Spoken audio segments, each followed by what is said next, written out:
So one of the things that I'm really curious is I did put a question into the department and received a response not too long ago. And I guess what is concerning to me is that we know that in this country we do have a Veterans Bill of Rights, and that when you read that Bill of Rights, it's very clear that it applies to every veteran who are clients of VAC.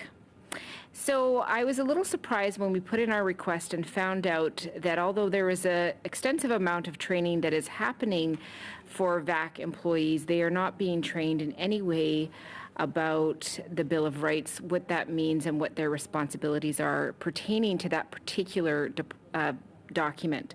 And I'm just wondering, it seems to me that it makes sense that especially in the position of a case manager, they should understand what that is and how to deliver those services in a particular manner.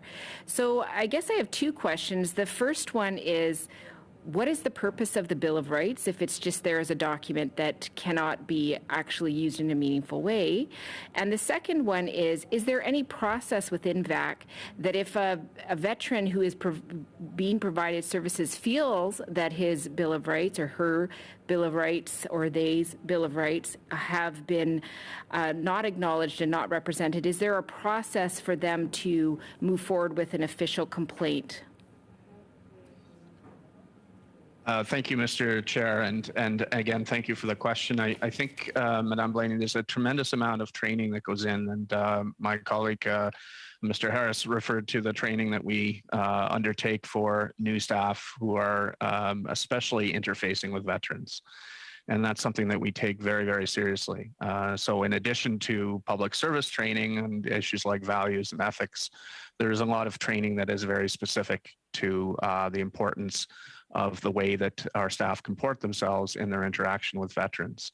Included in that will be all of the fundamental aspects, including the Bill of Rights, that are important for our staff members to understand. So I would be surprised if there's not reference to that in the general training that transpires. In terms of a mechanism by which a veteran can raise a question, yes, we have several of those, and I'll ask Mr. Harris and Ms. So before you go, I'm so sorry to interrupt, and I apologize through the chair, but I just want to clarify that I asked a question and it was very clear in the response that I got, and I just got it yesterday. So I'm happy to send that back to you. It came from the department itself that said at no point is this training put into place. So I completely embrace the idea that as part of a particular type of training, that would be part of it. So it may not be called training on the Bill of Rights for veterans, but I need to push back on that through you, Mr. Chair, because when we got that response, there was a very clear message that that is not an official part of the training. So again, it's a document. It's something that is a commitment to veterans, and I'm just wondering, like, how is it not taught to folks that are doing that working? And that's, not me criticizing in any way the amazing people that serve our veterans every day. I really appreciate it. But if that's not part of the training, that's not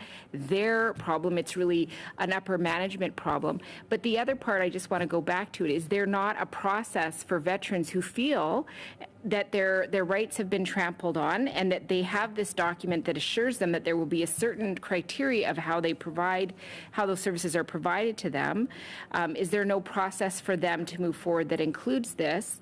Because I think, I'm hearing about it a lot, and we've talked about it in this committee about sanctuary trauma, that, veterans are coming, they are asking for help, and then they're turning away. And I talked about Roy earlier today, and years of trauma, 10 years of him saying, please, this is wrong, please fix it. And because of his particular trauma, not able to move forward, to the point where if somebody from Veterans Affairs sent him a message, he can't even look at that because he's traumatized by what has happened. So I'm just wondering if you could come back to this.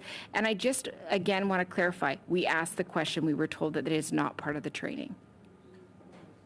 We'll certainly look into that aspect of it, Madam Blaney, Mr. Chair, if you'd allow me, and verify what information was provided back to you. In terms of sources whereby a veteran can come back and raise issues, raise questions about the way that they're being interfaced, we have several mechanisms to do that built into our system. And again, I'll ask Mr. Harris just to indicate that from a service delivery perspective where we interact with most of our clients.